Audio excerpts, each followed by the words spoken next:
The floorboards creaked. Kenway's boots pounded a steady rhythm. Back and forth he went. His cabin felt more like a cage. Anxiety gnawed at him. He checked his pistols. He adjusted his cutlass. Time seemed to crawl. A glint of sunlight caught his eye. He rushed to the window. His gaze swept the horizon. Nothing. He cursed under his breath. Where were they? The weight was unbearable. Kenway yearned for action. Anything to break the tension. He longed for the open sea, the thrill of the chase, but for now all he could do was wait. The fate of his family hung in the balance. The fate of his crew. He carried the weight of their lives on his shoulders. Every creak of the ship, every gust of wind sent a jolt of fear through him. He wouldn't let them down, he wouldn't. He gripped the hilt of his sword, drawing strength from its familiar weight. Kenway glanced at the empty perch by the window. Empty. His heart sank. He needed those messages. He needed to know his sons were safe. He needed to know what awaited them. His fingers drummed against the table, a frantic beat that echoed the turmoil in his soul. A shadow flickered across the floor. Kenway spun around, hand on his cutlass. Relief washed over him. Finally, two pigeons, their feathers ruffled, landed gracefully on the perch. They carried small, tightly rolled parchments tied to their legs. Kenway wasted no time. He untied the first message. His eyes scanned the words, each one a lifeline in a sea of uncertainty. It was from Calico Jack, his old friend, always cautious, always prepared. The message spoke of a stranger, someone asking questions about Kenway, someone who shouldn't be trusted. The second message held even greater weight. It was from his sons, Connor and Hatham. They were safe, for now. They wrote of their journey, of the skills they were learning. They yearned to join him, to fight by his side. A ghost of a smile touched Kenway's lips. They were growing strong, ready. Kenway reread the messages, memorizing every detail. Calico Jack's warning echoed in his mind. Danger lurked in the shadows. He could feel it, but he wouldn't be deterred. He would face this threat head-on, for his family, for his crew, for everything he held dear. He crumpled the messages in his fist. He needed to act, he needed to prepare. The reunion he had longed for was upon him, but it was fraught with danger. Calico Jack was never one to raise false alarms. If he said to be wary, then Kenway would be wary. He trusted the old pirate with his life and with the lives of his sons. The stranger asking questions was a puzzle. Who were they and what did they want? Kenway paced the cabin, turning the problem over in his mind.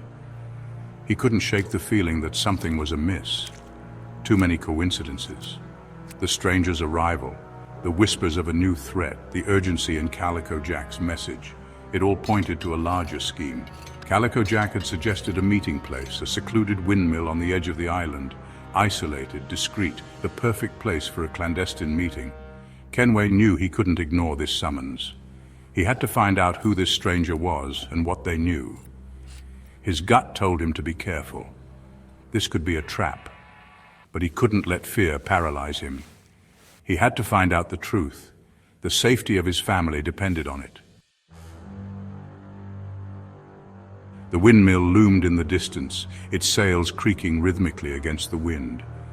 Kenway approached cautiously, his hand resting on his cutlass. He scanned the surrounding woods, his eyes searching for any sign of movement. He trusted no one, not anymore. Dismounting his horse, he tied it to a nearby tree, concealing it within the dense foliage. He moved like a shadow, silent and deadly. Every sense was on high alert. He would not be taken by surprise. The windmill door creaked open. A figure emerged, silhouetted against the fading light. Tall, cloaked, their face hidden in the shadows. Kenway's hand tightened around his cutlass hilt. "You the one asking about Edward Kenway?" He asked, his voice a low growl. The figure stepped forward. I have information that concerns the safety of your sons. Kenway's blood ran cold. This was no ordinary encounter. This was a game changer. He had to play his cards right.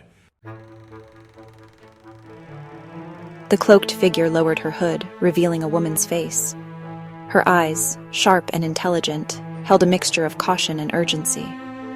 My name is Rachel, she said, her voice surprisingly gentle. And I believe your sons are in grave danger. Kenway studied her, his gaze unwavering. He had learned to trust his instincts, and right now they were screaming at him to be wary. "What makes you think that?" he asked, his voice laced with suspicion. Rachel explained that she had overheard a conversation. Men plotting against Kenway and his family. Men who sought to exploit his sons for their own gain. She spoke of a powerful organization, shrouded in secrecy, pulling the strings from the shadows. They call themselves the Templars, Rachel said, her voice barely a whisper. Kenway had heard whispers of this organization before.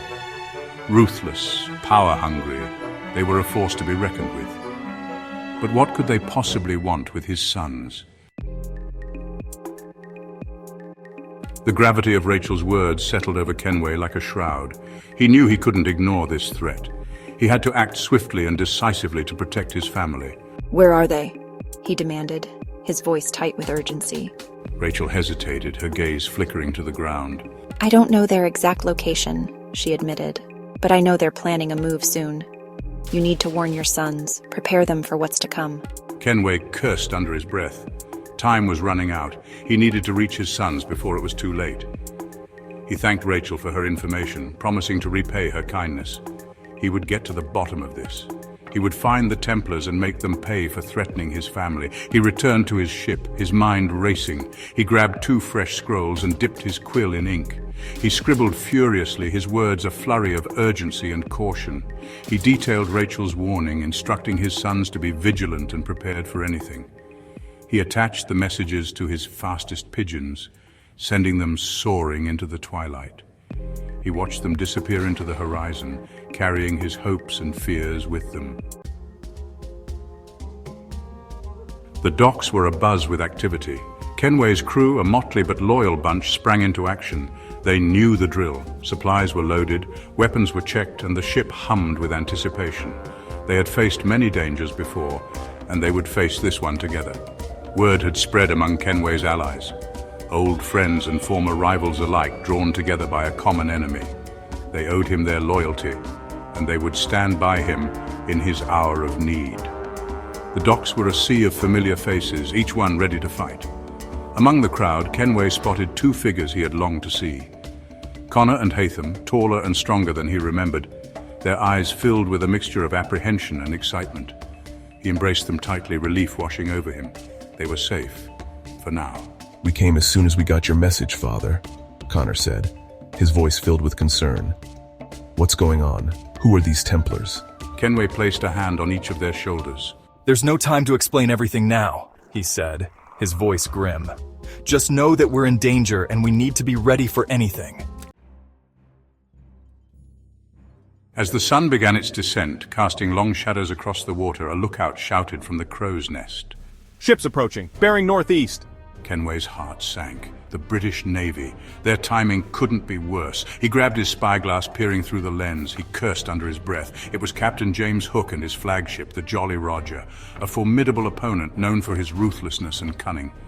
Kenway had tangled with him before, and it had not ended well. "They're flying the Red Jack," one of his crewmen observed, his voice tight with apprehension. "They mean to fight." Kenway nodded grimly. He knew what that flag meant. No quarter given, no prisoners taken. This was going to be a bloodbath. "Men, we've got company, and they're not here for a friendly chat. Prepare for battle." A roar of defiance rose from the throats of his crew. They may be outnumbered, outgunned, but they would not go down without a fight. As the enemy ships drew closer, the tension on deck was palpable. Cannons were loaded and primed, cutlasses sharpened to a razor's edge. The air crackled with anticipation. They were ready for whatever the night threw at them. Kenway stood at the helm, his sons flanking him, their faces grim but determined. He had trained them well, instilled in them the courage and cunning that had made him one of the most feared pirates on the high seas. They would fight like lions. "Remember your training, lads," Kenway said, his voice low and steady. "Trust your instincts, watch your back, and never give up." Connor and Hatham nodded, their eyes locked on the approaching enemy. They were ready to make their father proud. As the first cannon fire lit up the night sky, Kenway felt a surge of adrenaline. This was his element. The chaos of battle, the thrill of the fight. He would face his enemies with everything he had. For his family, for his crew, for freedom itself. The battle raged on through the night, a maelstrom of fire, steel, and fury. But through it all, Kenway never lost sight of his objective, to protect his sons, to defeat his enemies, to secure a future for those he held dear. He would not falter. Not now. Not ever.